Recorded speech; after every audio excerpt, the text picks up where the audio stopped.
వసుదేవసుతం దేవం కంసచాణూరమర్దనం దేవకీ పరమానందం కృష్ణం వందే జగద్గురుం. ఉద్ధవగీతలోకి మళ్ళీ పునఃప్రవేశం. ఇంతకుముందు జరిగినటువంటి క్లాసులో మనం యదు దత్తాత్రేయుల వారి సంవాదాన్ని చూస్తున్నాం.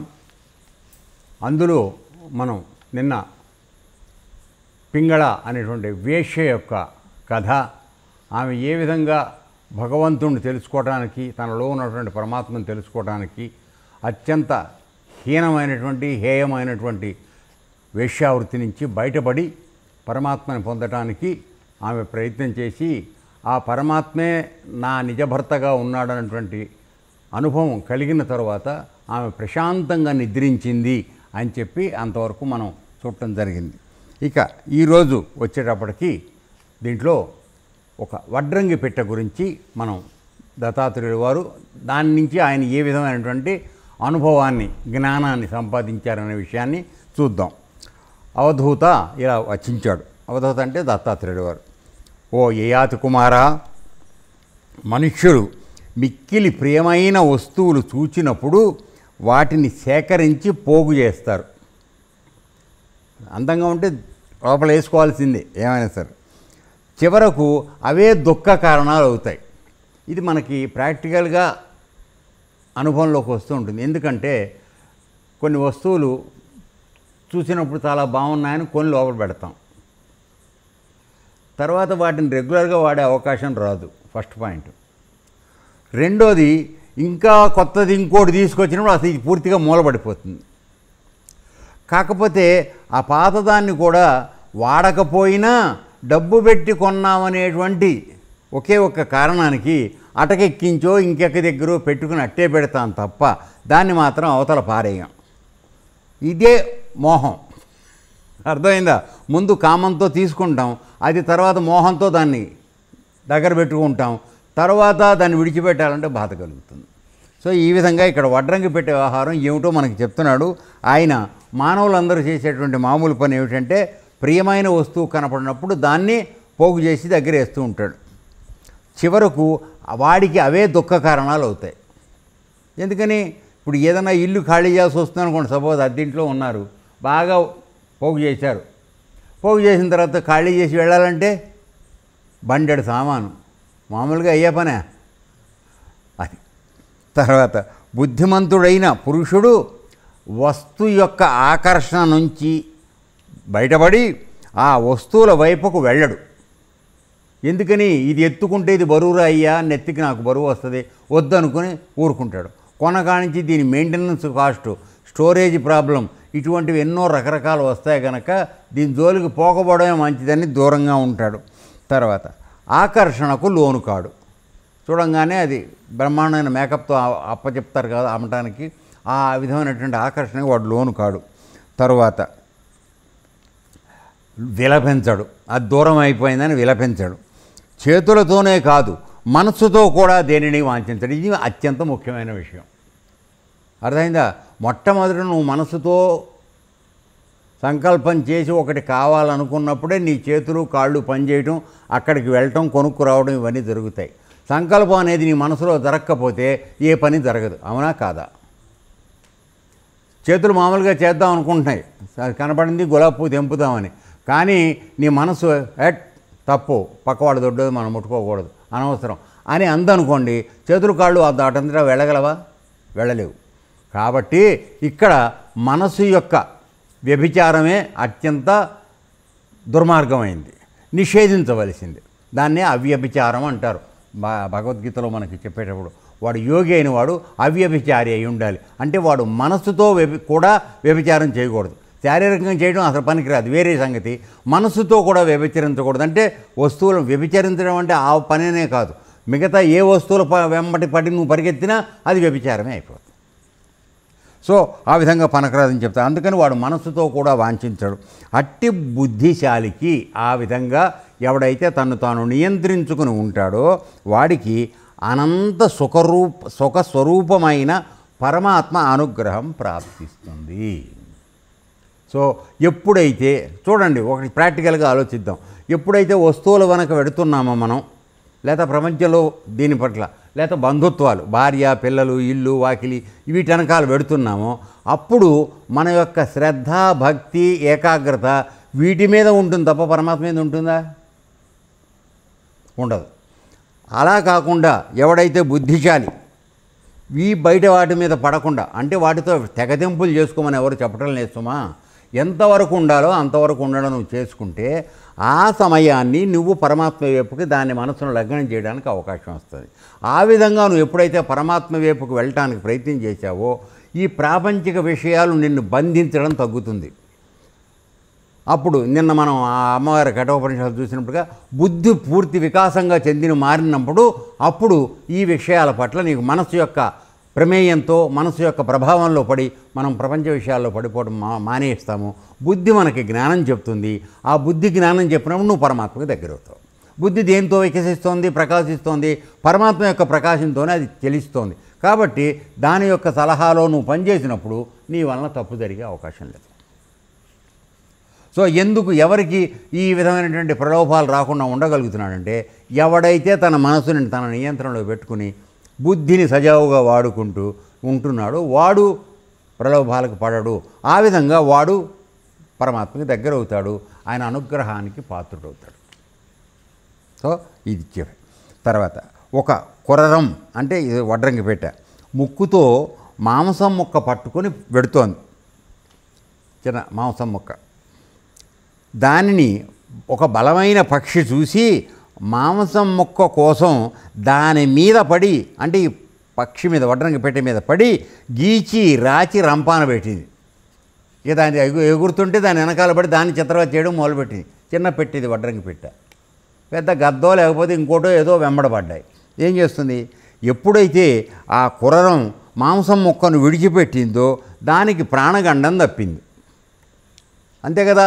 ఆ చేతిలో ఉన్న మాంసం ముక్కను వదిలేసింది, ముక్కులో ఉన్నది వదిలేసింది, ఇంకో ముక్కు దగ్గరికి వెంటనే ఆ పెద్ద పక్షి ఆ మాంసం దగ్గరికి వెళ్ళిపోతుంది, దీని మీద పడదు. అర్థమైందా? సో ఆ విధంగా అది ప్రాణం రక్షించబడుతోంది. సరే, తర్వాత సుఖాన మనగలిగింది అంటే అది సుఖంగా బతకగలిగింది. మనడం అంటే బతకడం. సో అది ఆ విధంగా సుఖంగా బతకగలిగింది. కాబట్టి ఇప్పుడు ఇందులో మనకు నీదేమిటి అనేటట్లయితే మనం ఎక్కువగా దాచుకోవాలని ప్రయత్నం చేసినప్పుడు ఫస్ట్ ప్రపంచంలో ముందు పెద్ద దొంగల నుంచి మనకు ప్రమాదం వస్తుంది. మనకన్నా రాక్షసులు చాలామంది ఉంటారు. నువ్వు సరిగా అన్నం తింటున్నా నిన్ను దోచుకెళ్ళిపోవాలని నిన్ను అమాయకుడు చేసి కాగితాలు రాయించుకునే వాళ్ళు ఉంటారు. నీ ప్రాపర్టీ కొడుకు తెలియకుండా తండ్రిని, తండ్రికి తెలియకుండా కొడుకు రాయించుకునే వాళ్ళు లక్షల మంది ఉన్నారు. ఈ ప్రపంచంలో జరుగుతున్నది ఇదే. ఏమిటి జరుగుతుందని? మాంసం మొక్కే కదా. కాబట్టి నువ్వు దాన్ని వదిలేసావో నేను చంపరు. లేదు రియల్ ఎస్టేట్లో నేను ఏమైనా సరే వదిలిపెట్టాను అది నాదని అన్నావు అనుకో, సాయంత్రం తాగించడానికి తీసుకెళ్ళి అక్కడ పెట్టి పొడి చంపేస్తారు. జరుగుతున్నాయా లేదా? సో ఇక్కడ మనం తెలుసుకోవాల్సింది ఏంటంటే కనపడిన వాటిని అలా పోగేసుకోవడం అనేది మానేస్తే మనం చాలా వరకు హాయిగాను సుఖంగా ఉండే అవకాశం ఉందనేది వడ్రంగి పెట్టి ద్వారా దత్తాత్రేయుడు వారు తెలుసుకున్నానని చెప్పడం జరిగింది. సో ఇప్పుడు నెమ్మదిగా నెక్స్ట్ ఒక బాలుడు గురించి మాట్లాడడం చెప్తాను. బాలుడు, రాజా నాకు మానవమాన చింతన లేదు. అంటే నన్ను ఎవరన్నా సన్మానించినా నేను పెద్దగా పొంగిపోయేది లేదు, అవమానించినా నేను చింతపడేది లేదు. తర్వాత ఇతర గృహస్థులకు ఉండే పట్టింపులు, గౌరవ మర్యాద హద్దులు నాకు లేవు. ఇది అదే కదా ఇక్కడ జరిగేది. ఎవడన్నా మన అవమానం చేయడానికి వచ్చినప్పుడు మనకు ఖచ్చితంగా బాధ కలుగుతుంది. ముఖ్యంగా ఒక సరైన మార్గంలో ఉన్నప్పుడు మన ఏ విధంగా తెలియకుండా మన అవమానం పరిచి ఇక్కట్లు పెట్టే వాళ్ళ పట్ల మనకు అత్యంత బాధ కలిగే మాట వాస్తవం. అయితే దాన్ని కూడా దాటాలి. ఇప్పుడు దత్తాత్రేయులు వారు దీని ప్రకారం చూసినప్పుడు దాన్ని దాటాలి. ఏ విధంగానూ చెప్తున్నాడు చూడండి. నేను నా ఆత్మలో రమిస్తుంటాను, అంటే ఎల్లప్పుడూ పరమాత్మ యొక్క స్పృహలో నేను ఉంటాను. కాబట్టి నాలో నేను రమిస్తూ ఉంటాను కనుక నాకు ఈ పట్టింపులు అవి లేవు. తర్వాత నేను నాలోనే క్రీడిస్తూ ఉంటాను, అంటే పరమాత్మ లోపలే ఉన్నాడు కనుక ఆయన దగ్గరికి వెళ్ళి కూర్చున్న తర్వాత బయట విషయాలు ఏమీ గుర్తురావు. బయట ప్రలోభాలు నేను పొరపాటు పెట్టలేవు. సో ఆ విధంగానే ఉంటూ ఉంటాను. దీనిని నేను బాలుర నుంచి నేర్చుకున్నాను, చిన్నపిల్లవాడి దగ్గర నుంచి నేర్చుకున్నానని చెప్తున్నాడు. కనుక బాలకుల వలె ఎప్పుడూ ఆనందంగా ఉంటాం. ఇది ఎట్లాగో మనం ఒకసారి చూద్దాం. సపోజ్ చిన్నపిల్లవాడు లేదా పిల్ల 3 ఏళ్ళు 4 ఏళ్ళ పిల్ల ఉందనుకోండి. సరే, వాళ్ళు మామూలుగా ఆడుకుంటూ ఉంటారు. ఆడుకుంటూ ఏదో ఒక తప్పు చేస్తారు. అంటే మనం చేయకూడదు అనుకున్నది వాళ్ళు చేస్తారు. వాడి దృష్టిలో ఆ తేడా వాడికి తెలియదు. చెయ్యగానే నువ్వు కేకలేస్తావు, లేకపోతే అవసరమైతే ఓ దెబ్బేస్తావు. అది కూడా ఉంటుంది కదా.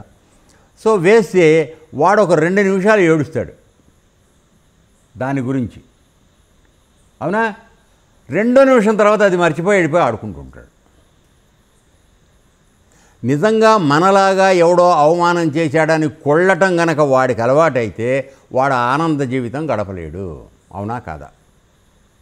మనం ఒకడు అవమానం చేయంగానే దాన్ని పట్టుకుని పట్టి పల్లార్చి మనసంతా దాన్ని చెడుగొట్టుకుని మనం బాధపడిపోయి ఏడుస్తూ ఉంటాం. ఇది గుణాలతో మనం అందరం ఉన్నాం కాబట్టి కొంతవరకు జరిగే అవకాశం ఉన్నది. ఇది కాదంటానికి వీల్లేదు, వస్తుంది. గుణాల ప్రభావం మహానుభావులు కృష్ణుడి మీదే వచ్చింది, రాముడి మీద వచ్చింది, అందరి మీద వస్తుంది. అవి మనలో సహజంగా పుట్టినటువంటి గుణాలు. అవి వాటి యొక్క ప్రభావం వస్తుంది. అయితే జ్ఞానం తెలుసుకున్నవాడు చేయాల్సిన పని ఏమిటంటే ఆ గుణ ప్రభావం కొద్దిసేపు రాగానే దాని నుంచి వెనక్కి లాక్కునే పని వాడు చేయగలగాలి. అది ఆ జ్ఞానం లేనివాడు ఆ గుణంలోనే రమిస్తూ ఉంటాడు. ఇంతే తేడా. చిన్నపిల్లవాడిని ఎందుకు ఉదాహరణ చెప్తున్నాడంటే, వాడు నువ్వు తిట్టిందానుకో లేదా దెబ్బ తగిలిందానుకో, దెబ్బ తగిలిందేమ్మా, సరే నువ్వు పిలిచావు, నోటో ఇంత పంతారో బెల్లం మొక్క పెట్టి కాస్త కాలికి ఏదో మందు రాసేసి పంపించావు. 5 నిమిషాలు వాడు ఆడుకుంటూ వెళ్ళిపోతాడు, ఆ దెబ్బ గురించి తెలియదు. అదే చూడండి ఇంకోటి, సపోజ్ పడి దెబ్బ తగిలిందనుకో, నువ్వు పక్క నుండి అతి ప్రేమ చూపించి అయ్యో పడిపోయావా అని అనగానే వాడు అని ఏడుస్తాడు. లేకపోతే వాడు ఎక్కువ ఏడవడు. అంటే ఏమిటి? నువ్వు క్రియేట్ చేస్తున్నావు వాడికి భయాన్ని, నీ అనవసరపు ప్రేమ వల్ల. కానీ కరెక్ట్గా తెలివిగల పని ఏమిటంటే, సపోజ్ అక్కడ పడ్డాడు అనుకోండి, వాడు కాస్త బిత్తరపోయేట్టు చూసినప్పుడు అరే ఏంటో అక్కడ ఏదో పడిందో లేవో చూడరా, పైసలు పడినాయో చూడు అని వీడు డైవర్ట్ చేయి, ఏడు మానేస్తాడు. 2వ నిమిషాన్ని మానేస్తాడు. లేదు నోట్లో ఇంత పంతారు పోయి అది చప్పటించుకుంటూ మానేస్తాడు. సో ఆ విధంగా మనం చిన్నపిల్లల్ని మార్చగలుగుతున్నాం, కానీ బుద్ధి తెలిసిన పెద్దల్ని మాత్రం మార్చలేకపోతాం. ఎందుకంటే పెరుగుతున్న కొద్దీ మనలో బుద్ధి లోపిస్తోంది. శరీరం పెరుగుతోంది కానీ బుద్ధి మాత్రం లోపిస్తోంది. ఎల్లప్పుడూ 24 గంటలు ప్రతిదానికి కోపము, దుఃఖము, అసూయ, వీటితో మనం ఏడుస్తున్నాం. అర్థమైందా? నాది ఇది ఎవరికే, మా ఆవిడ పని చేస్తే అలసిపోతుందేమో అందుకని 24 గంటలు మంచం మీద పడుకోబెడదాం, ఇట్లాంటి ఆలోచనలో వెళ్ళిపోతూ ఉంటాడు. అర్థమైందండి? సో అది కరెక్ట్. సరే, అందువలన ఎప్పుడూ ఆనందంగా ఉంటాను. ఈ లోకంలో 2 రకాల వ్యక్తులు పరమానందం పొందుతూ ఉంటారు. ఇప్పుడు ఆయన కరెక్ట్గా మన పాయింట్కి వచ్చేసాడు. ఏమిటండి? ఎవరెవరయ్యా? మొదటి రకం అమాయకులైనట్టు పసిబాలురు. వాళ్ళు ఎప్పుడు ఆనందంగానే ఉంటారు. అసలు ఇంకా పసిబాలుడుగా ఉంటాడు ఉయ్యాల్లో ఉండేటువంటి పిల్లాడు. వాడు ఎప్పుడు నవ్వుకుంటూనే ఉంటాడు. వాడిలో వాడు, ఎందుకని? పరమాత్మ వాడికి దర్శనం అవుతూ ఉంటాడు. ఆయన కనపడినప్పుడల్లా ఆ ఆనందంలో వాడు నవ్వుతూ ఉంటాడు. నవ్వమని ఎవడు చెప్పాడు వాడికి? అదే అప్పుడప్పుడు నాలాంటి సైతాన్ని కనపడుతుంది, కనపడంగానే భయపడి ఏడుస్తాడు. 2 జరుగుతాయి. కల వస్తుంది వాళ్ళకి, మనసు పనిచేయడం మొదలైపోయింది కదా. సో ఇవన్నీ అనుభవాలు వస్తూ ఉంటాయి. అది వచ్చినప్పుడు ఏడుస్తూ ఉంటారు. సో ఇప్పుడు వాళ్ళు జనరల్గా పసిపిల్లలు ఎప్పుడు అమాయకంగా ఉండటం. అందుకని రామకృష్ణ పరమహంస వారు, మా మహానుభావుడు, ఆయన చెప్పినటువంటి ఒక సూక్తి ఏమిటి అంటే, ఆధ్యాత్మిక మార్గంలోకి ఎవరైతే రాదలుచుకున్నారో పెద్దవాళ్ళు, వాడిలో 3-4 సంవత్సరాల పిల్లవాడికి ఉండేటువంటి అమాయకత్వం ఉన్నప్పుడే వాడికి ఆత్మజ్ఞానం కలుగుతుంది. బాగా తెలివితేటలు పండిపోయి పుచ్చిపోయి ఉన్నవాడికి బ్రహ్మజ్ఞానం అంటుకోవడం చాలా కష్టం అని చెప్పేశాడు ఆయన. అంత అమాయకత్వం. అందుకని ఈ బ్రహ్మజ్ఞానం మార్గంలోకి వచ్చిన గురువులు కానీ వాళ్ళు కానీ శుద్ధ బేవకూఫ్లు అయి ఉంటారు మామూలుగా. అంటే నిజాయితీతో కూడుకున్న గురువుల సంగతి మాత్రమే సుమా. సో గురువుల్లో కూడా చాలాకి గురువులు ఉంటారు, అది వేరే సంగతి. ఏమి అమాయకంగా ఉండే ఊరులు కొంతమంది వాడిని రోజు ముంచి వెళ్ళిపోతూ ఉంటారు శిష్యులు. ఎందుకని వాడు అమాయకత్వాన్ని తీసి వాడుకుంటూ ఉంటారు. అది మాకు అఫ్కోర్స్ ఇక్కడ మాకు ప్రత్యక్ష అనుభవం అది. అర్థమైందన్న. ఎందుకని అమాయకత్వం లేదే బ్రహ్మ దొరకడు. చూడండి లింకు ఎలా ఉంటుందో సచ్చి. నువ్వు అమాయకంగా ఉండి ప్రపంచ జ్ఞానం దోచుకుందామనే దుర్బుద్ధి లేకుండా ఉంటే కానీ పరమాత్మ దొరకడు. పరమాత్మ దొరికితే బయట వాడు నిన్ను మోసం చేస్తాడు. వచ్చిన కొత్తల్లో వాడు అభినయించే అమాయకత్వము, విశ్వాసము, వినయము నువ్వు మామూలుగా నమ్మలేవు, అసలు చూడలేవు. 1 సంవత్సరమో 2 సంవత్సరాలు అయిన తర్వాత వాడు విశ్వరూపం చూపించడం మొదలెడతాడు. ఎక్కడ దొరికితే అది ఎత్తుకెళ్ళిపోవడం, నీ మీద సాడీలు చెప్పడం, ముఠాలు కట్టడం, ఫోన్లో అన్నీ మాట్లాడుకుంటూ ఉండడం, ఇక రకరకాలైనటువంటి వ్యామోహాలు జరుగుతూ ఉంటాయి. ఇది మాత్రం వాడికి తెలియదు. అర్థమైందా? ఇద్దరు కలిసి ఒక మంచం తాగి ఒక బీరు తాగి పడుకునేవాళ్ళు ఆశ్రమంలోకి వచ్చాడు మాత్రం నీ మొహం వాడికి తెలియనట్టు, వాడి మొహం నీకు తెలియనట్టు ప్రవర్తిస్తారు. ఇక్కడ అంతకుముందు కొన్ని సంవత్సరాల సంబంధం ఉంటుంది వాళ్ళకి. ఇద్దరు కలిసి అనుకుని వస్తారు, ముందు నువ్వు వెళ్ళు వెనకాల నేను వస్తానని. ఇక్కడికి వచ్చేవాడికి మాత్రం ఆడెవడో మాకు తెలియనట్టుగానే ప్రవర్తిస్తారు మా దగ్గర. ఎందుకని మన ముంచడానికి. తర్వాత కొద్ది రోజులు అయిన తర్వాత నువ్వు దగ్గరకు రావడానికి జంపన్న బాలుగాడు దొంగని చెప్పడం మొదలెడతాడు. అప్పుడు ఏమవుతుంది, నేను బాలుగాడిని దూరం కొద్దిగా పెట్టి నేను దగ్గర తీసుకోవడం స్టార్ట్ అవుతుంది. నిజానికి బాలులో దుర్మార్గం లేదు, కానీ వాడు బాలులో ఉన్నటువంటి మంచితనం నాకు తెలియడానికి చాలా కాలం పడుతుంది. ఆ లోపుగా జంపన్నగాడు నన్ను దోచుకుని వెళ్ళిపోతాడు. జరిగేది ఇది. అర్థమైందన్న. అందువలన మొదటి తరగతి వాడు బాలుళ్లాగా అమాయకుడై ఉన్నవాడు పరమాత్మను పొందుతాడు. రెండో రకం ఎవరైనా అంటే గుణాతీతులైనటువంటి మహానుపురుషులు. అంటే మా స్థితి ఇంకా పూర్తిగా మారాలి. మేము ఇప్పుడు బాధపడకూడదు, అరే వీడు అవమానం చేశాడే, మోసం చేశాడే, దుర్మార్గం చేశాడని బాధపడకూడదు. సరే వాడి గుణం అది చేశాడు అని ఊరుకోగలిగిన స్థితికి మనం రావాలి. అది రావడానికి మరి టైం పడుతుందేమో నాకు తెలీదు. కొద్దిసేపు వచ్చినా మేము వెనక్కి వస్తాం, కానీ అసలు రాకూడదు.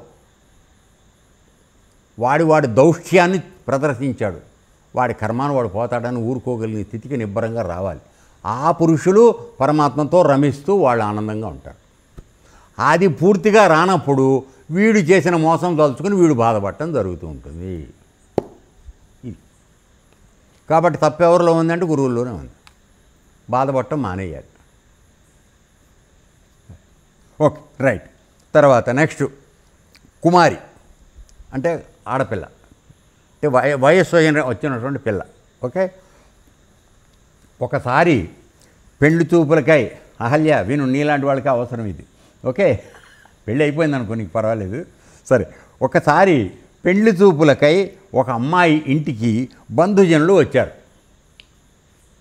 మామూలుగా పిల్లని చూసుకోవడానికి వీళ్ళు వెళ్ళారు. ఆ సమయానికి ఇంటిలోని పెద్దవారు పొరుగురికి ఏదో పనుండి వెళ్ళారు. ఈ అమ్మాయి అమ్మ నాన్న పక్క ఊరికి వెళ్ళారు, లేరు, వీళ్ళు వస్తారని తెలియదు. వీళ్ళు సడన్గా వచ్చారు. పెళ్లి కూతురు ఒక్కతే ఇంట్లో ఉంది. వచ్చిన బంధువులకు మర్యాదలు చేసి భోజనం చేసి వెళ్ళండని వాళ్ళ ప్రయాణం ఆపింది. ఎవరు లేరని చెప్పగానే వాళ్ళు వెళ్ళిపోతామన్నారు. కానీ ఇంత దూరం వచ్చిన వాళ్ళని మర్యాద చేయడం అనేది తెలియాలి కదా. అది ఆ పిల్లలో సుగుణం. అది ఏంటి, ఇంటికి ఎవరన్నా వస్తే మర్యాద చేసి భోజనం పెట్టి పంపాలనేది ఆ పిల్లకి తెలిసిన జ్ఞానం. అర్థమైందా? అందుకోసమని మీరు ఉండి ఏమైనా సరే భోజనం చేసి వెళ్ళండి, మా అమ్మ నాన్న లేకపోతే నేను ఉన్నాను కదా, నేను భోజనం పెడతాను మీకు అని చెప్పింది. కానీ అక్కడ పరిస్థితి ఏమిటాయంటే ఇంట్లో బియ్యం లేవు, ధాన్యం ఉన్నాయి. ధాన్యం పెట్టలేం కదా.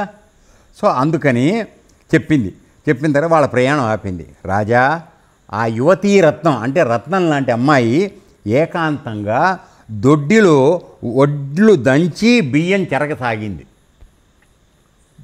ధాన్యం దంచింది, మరి దాన్ని చెరగాలి కదా బియ్యం తీయటానికి.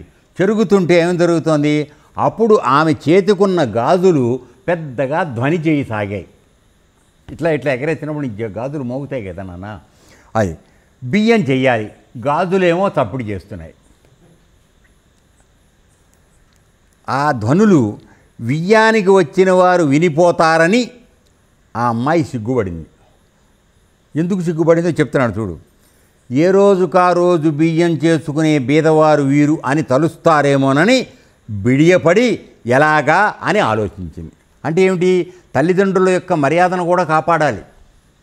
వీళ్ళు ముసాకట్ల వాళ్ళు ఏ రోజు బియ్యం ఆ రోజు కొనుక్కుని చేసుకుంటారని అనుకోకూడదు. అంటే ఏమిటి?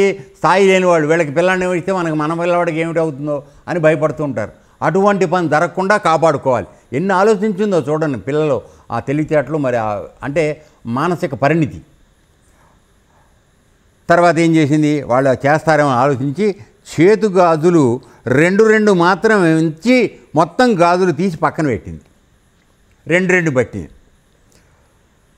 దంచుతున్నా చెరుగుతున్నా ఆ 2 కూడా మోగటం మొదలైంది. 2 ఉంటే మోత వస్తుంది కదా, ఉదాహరణ కొట్టుకుని వస్తుంది. అప్పుడు ఒక్కొక్కటి మాత్రమే ఉంచి మొత్తం గాజులు తీసేసింది. ఒక్క గాజే ఉంచింది చేతికి, పూర్తిగా తీసేలా. అప్పుడు ఒక గాజు సౌండ్ చేయదు కదా, కాబట్టి నువ్వు ఒకడు ఉంటే ప్రాబ్లం రాదు.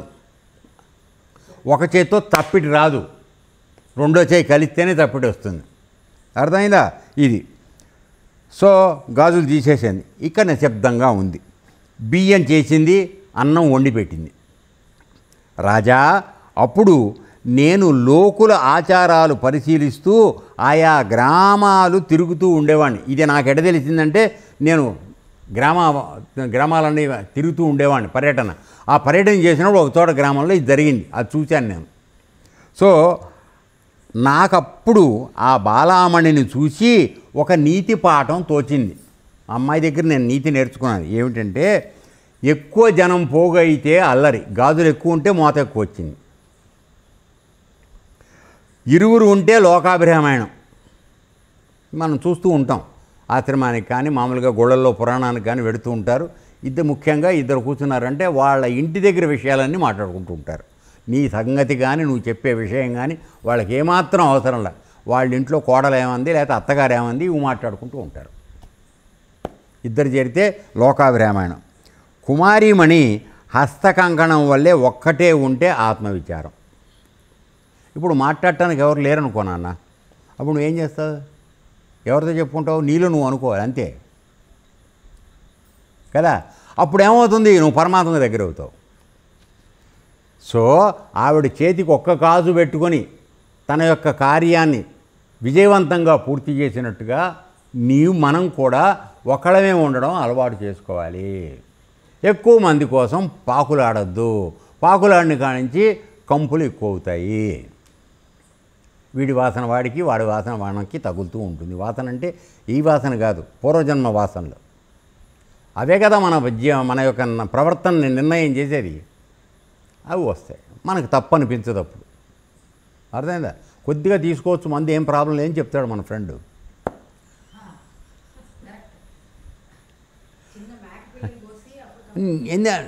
స్నేహితం కాదనలేం. అరే దాంట్లోకి నంచుకోవడానికి కాస్త ఈ మొక్క తినచ్చురా అని కొద్దిగా అట్లా ఏమవుతుంది? ఆ విధంగా అన్నమాట. కాబట్టి మనం ఏంటంటే తెలియక చిన్నగా మొదలుపెట్టినప్పుడు కథ చెప్పినట్టుగా కౌపీన సంరక్షణార్థం అయం పటాటోభ, ఈ కథ చాలాసార్లు చెప్పాను. గోచి కాపాడుకోవడానికి ఎలికలు కొట్టేస్తుంటే గోచి కాపాడుకోవడానికి పిల్లిని పెంచి, పిల్లికి పాల కోసం ఆవును కొని, ఆవును పోషించడానికి బెళ్ళాన్ని చేసుకుని తర్వాత పిల్లల్ని అన్నాడు. సో ఇదంతా మొత్తం గోచి దెబ్బకి వాడు కుటుంబంలోకి ఇరుక్కుపోయాడు ఒక్క దెబ్బన. అర్థమైందా? సో ఆ విధంగా అన్నమాట. సరే, నెక్స్ట్ విల్లంబులు చేసేవాడు, అంటే బాణాలు తయారు చేసేవాడు, ఇనుప వాటిని కాల్చి చేస్తుంటాడు కదా వాడు. రాజా, నేను బాణాలు చేసేవాడిని నువ్వు చూసి ఒకటి గ్రహించాను.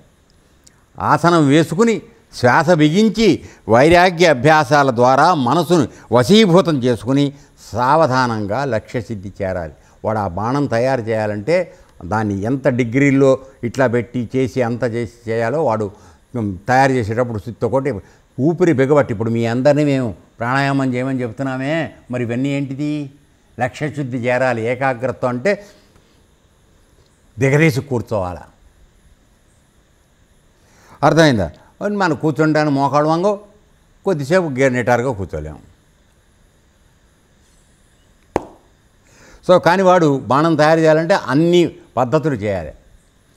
తర్వాత పరమానంద స్వరూపమైన పరమాత్మలో మనస్సును సుస్థిరం చేయాలి. అప్పుడు నీకు ఇంకా బయట వ్యవహారాలు నీ యొక్క ఏకాగ్రతను చెడగొట్టకుండా ఉంటాయి. అప్పుడు క్రమక్రమంగా కర్మ వాసనలు కడిగివేయబడతాయి.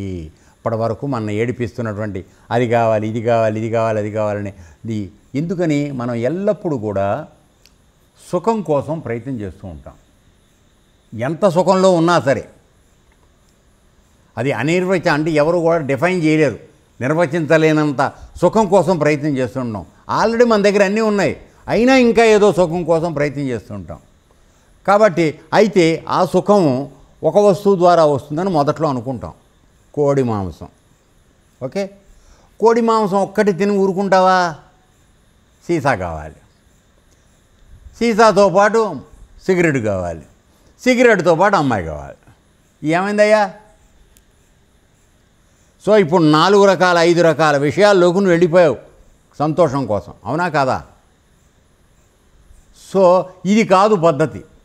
ఇదైన తర్వాత డబ్బులు తక్కువ అవుతాయి. మనం చూస్తున్నాం ఇప్పుడు చాలామంది మన హైదరాబాదులో అక్కడ బీటెక్లు చదువుకునే కుర్రాళ్ళు తల్లిదండ్రులు పంపించే డబ్బులు చాలక మోటార్ సైకిల్ దొంగతనాలు చేసి అవి అమ్ముకుని పార్టీలు చేసుకుంటున్నారు. దొరికితే ఎవడంటే వాడు పెద్ద పెద్ద ఆఫీసర్ల కొడుకులు, బీటెక్ చదివే పిల్లలు. సరిగా అమ్మాయి సంగతి చెప్పక్కర్లేదు. ఆవిడ 3-4 ఫ్రెండ్స్, ఒకరితో మోటార్ సైకిల్ మీద తిరగడానికి, ఒకరితో భోజనాలు హోటల్ డబ్బులు ఉన్న వాడితో భోజనం చేయడానికి, ఒకరితో ప్రేమ నడపడానికి. కనీసం 4 అబ్బాయిలు నడుపుతున్నారు ఆడపిల్ల. అందరినీ కాదు నేను అనేది, కొంతమంది. దీనివల్ల ఏమవుతుంది?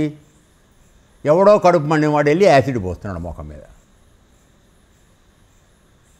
ఏనన్నా అది వరకు అమ్మాయిలు తిరిగేవాడు కాదు, అందుకని ఎప్పుడు యాసిడ్ పోయి ఉండేది కాదు. ఇప్పుడు మనం తప్పు చేస్తూ ఎవరినో నిందిస్తే వాడిని ఎందుకు నిందిస్తావు? చంపేశాడు, దుర్మార్గం చేశాడంట. ఈ అమ్మాయి ఏం చేసిందో మనకేమైనా తెలుసా? ఎందుకు చేశాడు వాడు? ఆవిడ ఏం గ్రంథం నడిపిందో తెలియదు, అది చెప్పరు బయటికి. ఇట్లా ఉంటాయి నాన్న పరిస్థితులు. అది సో ఇక్కడ ఏమిటంటే ఇప్పుడు ఈ కర్మల వాసనలు మనకు పట్టి ఉన్నప్పుడు నీకు ప్రతి ఎంజాయ్ చేయాలని అనిపించినప్పుడు నువ్వు తప్పులు చేస్తాను తప్పదు. దానివల్ల శిక్షలు కూడా మనం పొందాల్సి వస్తుంది. అది సరే. సత్వగుణ ప్రవృత్తి వలన రజస్తమ వృత్తులు హరించి మనస్సు శాంతిస్తుంది.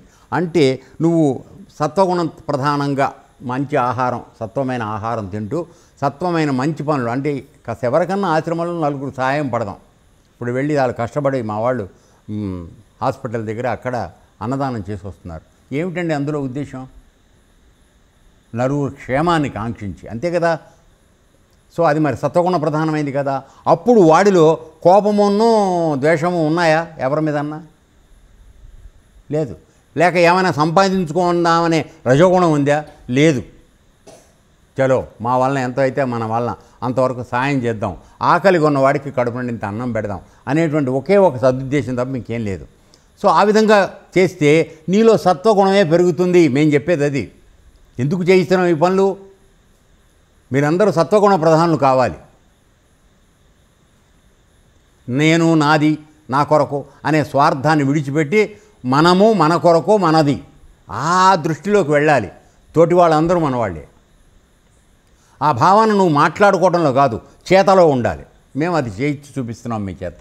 చక్కగా మీరు చేస్తున్నారు ఎంతో ముందుకొచ్చి. ఎంత సేవ జరుగుతోంది సంఘంలో మానవ జాతికి. తోటి అందరికీ చేయలేకపోవచ్చు, అందిన కాడికి చేస్తున్నాం. అది సో ఆ విధంగా మనసు శాంతిస్తుంది. కట్టెలు లేకపోతే అగ్నిహోత్రం తల్లారికి ఏం చేస్తుంది? సో మామూలుగా అగ్నిహోత్రం ఉంది, దాంట్లో దుని ఉంది. దునిలో అప్పుడప్పుడు వెళ్ళి మనం పక్కన కట్టె దోసి చేస్తూ ఉంటే అది వెలుగుతూ ఉంటుంది అఖండంగా. లేక వదిలేసి ఊరుకుంటే కూలిపోతుంది. అంటే ఇందులో అర్థం ఏమిటి? అక్కడ దునిలో అగ్ని ప్రజ్వలిల్లాలంటే కట్టె వేయాలి. అలాగే నువ్వు మనస్సులో కోరికలు, దుర్మార్గ ఆలోచనలు ఉన్నప్పుడే ఈ పనులు చేస్తావు. అది లేనప్పుడు నీ మనసు శాంతంగా అయిపోతుంది. అది ఈ విధంగా చిత్తాన్ని ఈశ్వరుని యందు అనగా ఆత్మయందు స్థిరం చేయాలి. అప్పుడు అది నేర్పడానికి ఇప్పుడు మీ అందరికీ యోగం నేర్పుతోంది.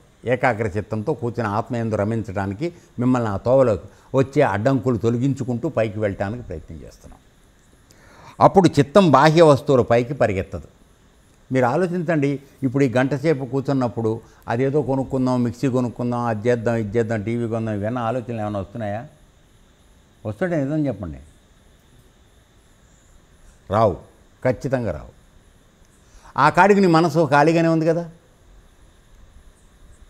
ఆలోచించండి, గంటే కూర్చుంటున్నావు, ఆ గంట ఇతరమైన ఆలోచనలు చేయట్లా, ఏదో పొందుదామని వీలైనంత వరకు నెమ్మదిగా ఉండడానికి ప్రయత్నం చేస్తున్నావు. సరే, కొన్ని ఆలోచనలు వస్తాయి, అది సహజం, దానికి అది అసలు లేకుండా ఉండమంటే ఉండదు అది. సో కానీ బయట ప్రపంచంలో చేసే పొందాలనే దృష్టి అవి మాత్రం రావు. అంతవరకు ఇదే సహజమే కదా. ఎందుకంటే మొన్న ఎక్కడో చూశాను, రోజుకు మనం 15 శ్వాసలు నిమిషానికి తీసుకుంటాం. ప్రయత్నపూర్వకంగా దీర్ఘమైన శ్వాస తీసుకుని నిమిషానికి 14 శ్వాసలు కనుక నువ్వు చేస్తే, 15 తగ్గించి 14 చేస్తే 20 సంవత్సరాల ఆయుర్దాయం పెరుగుతుంది నీకు. చూసుకోండి మరి ఎంత రహస్యం ఉందో అందులో. ఓకే, తర్వాత అప్పుడు చిత్తం బాహ్య వస్తువులపైకి పరిగెత్తదు. కొలిమిలో ఇనప బాణాలు తయారు చేసే కమ్మరివాడు ఎంత ఏకాగ్రభావంతో ఉంటాడో చూడు. నేను చెప్పాను కదా, వాడు ఊపిరి బిగబట్టి దాన్ని కరెక్ట్గా డిగ్రీ పెట్టి అంత చేసి కాల్చి కొట్టి బాణం తయారు చేస్తాడు. ఆ వైపు రాజుగారి సైన్యం వెడుతున్నా అతడికి తెలియదు, పట్టించుకోడు. ఆ విధంగా మనస్సు మాధవునిపై లగ్నమైపోవాలి. అది బాణాల వాణ్ణి చూసి నేను గ్రహించానని చెప్తున్నాడు. ఇక నెక్స్ట్ సర్పం, పాము. ఓ యదురాజా, సర్పాన్ని చూసి నేను ఒక విషయం గ్రహించాను. అది ఏమంటే దాని జీవనం, ఏకాంతవాసం నాకు పాఠం నేర్పాయి. పామును కూడా చూసి మనం నేర్చుకోవాల్సి ఉన్నాయి. అందుకని సన్యాసి సర్పం వలె ఏకాంతంగా సంచరిస్తుండాలి. అది కనీసం కప్పకి ఎలికి కూడా తెలియకుండా పాకుతుంది దాన్ని పట్టుకోవడానికి, తెలుసునా.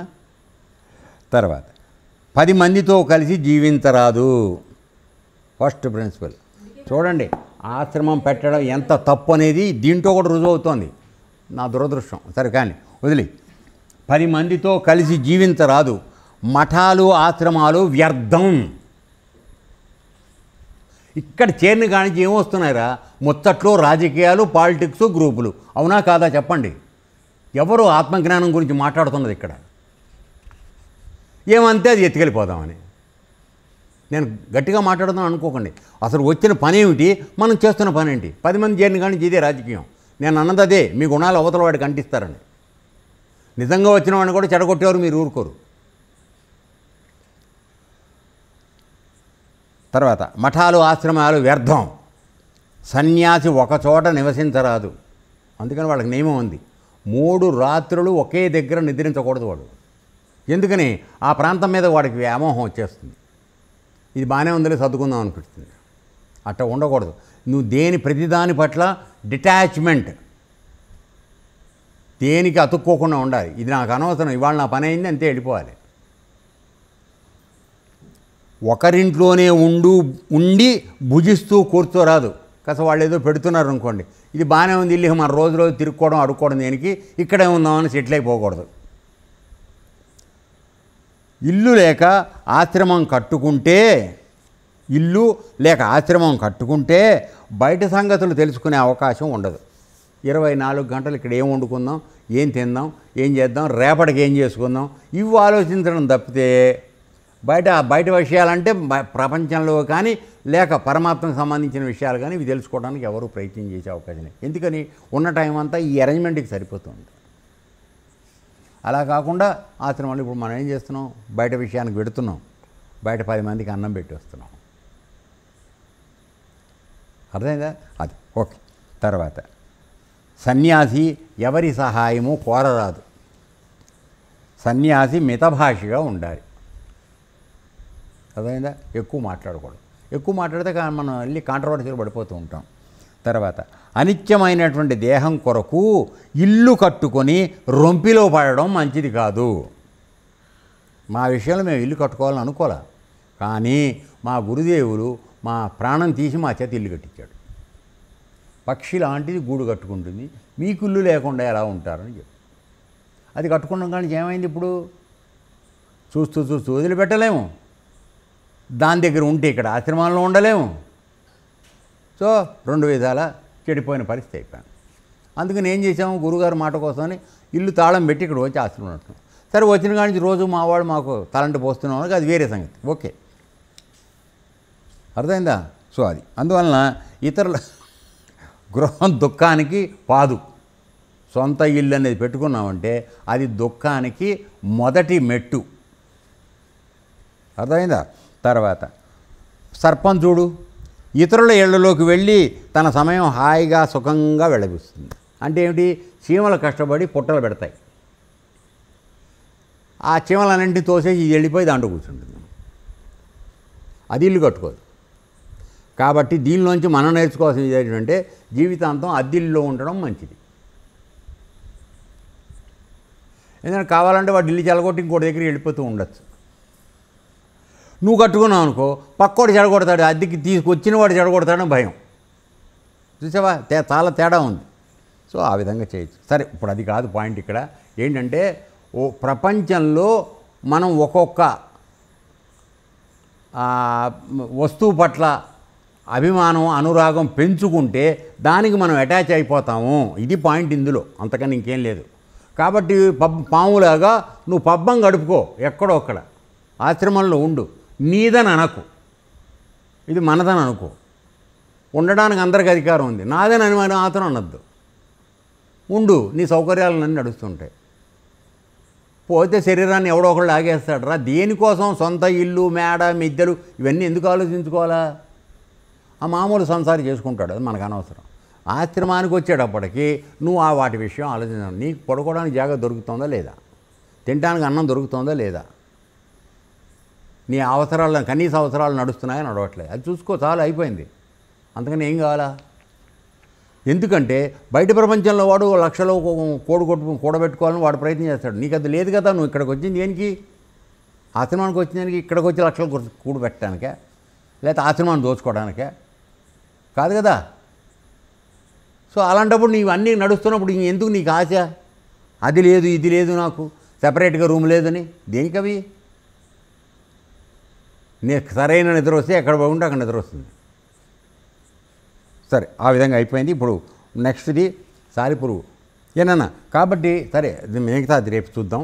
సరే, ఇప్పుడు ఏమిటంటే ఇందులో సర్పాన్ని గురించినటువంటి విషయం తెలుసుకోవాల్సి వచ్చేటప్పటికి కూడా మనం ఖచ్చితంగా ఎక్కువ ప్రపంచంలో ఇన్వాల్వ్మెంట్ పనికిరాదు. ఇదే బండ ప్రిన్సిపల్. నువ్వు ప్రపంచంలో ఎక్కువగా నువ్వు ఇరుక్కుంటే నువ్వు పరమాత్మ దగ్గరికి రాలేవు, అవే నిన్ను లాగుతూ ఉంటాయి. అందువలన ఎక్కడికక్కడ నీ అవసరం ఎంతవరకు అంతవరకు కడుపుకుని వెళ్ళిపో, అది చెప్పేది. సన్యాసి దగ్గర కానీ, ఈ సర్పం దగ్గర కానీ, దేని దగ్గర చెప్పినా చెప్పేది ఒకటే, వీలైనంత వరకు ఒకటిగా ఉండు. అప్పుడు నీలో నువ్వు మాట్లాడుకో భగవంతుడి గురించి, అంతే. బయట వాళ్ళతో ముచ్చట్లు పెట్టిన కానించి వాడు ఎవడు ఏం మాట్లాడుతున్నాడో మనకు తెలియదు. మన ఎక్కడ గోతులు తోయటానికి వాడు మాట్లాడుతున్నాడో తెలియదు. నమ్మించి మోసం చేసేవాళ్ళు ఊరి నిండా ఉన్నారు. అర్థంగానా? ఆదమరిచి అబ్బా వీడు బాలుగాడు నిజాయితీగా ఉన్నట్టుగా ఉన్నాడని వీడి దగ్గర ఏం చెప్పామనుకో, తెల్లారి వీడు ఎస్ఎస్సీ ఆఫీసర్ నిండా చెప్పొస్తాడు మన మీద. జరిగే అవకాశం ఉందా లేదా? అది. సో అందువలన మనం పరిమితంగా ఉండడం, ఎక్కడైనా ఉండటం అలవాటు చేసుకోవాలి. తర్వాత ప్రాపంచిక విషయాల పట్ల ఆసక్తిని వీలైనంతగా తగ్గించుకోవాలి. ఇది మనం వీటిల్లో నేర్చుకుంటున్నటువంటి రహస్యాలు. ఈరోజుకి ఇది క్లోజ్ చేద్దాం, మిగతాది రేపు చూద్దాం. ఏతత్సర్వం శ్రీకృష్ణార్పణమస్తు. లోకా సమస్తా సుఖినో భవంతు. ఓం తత్సత్.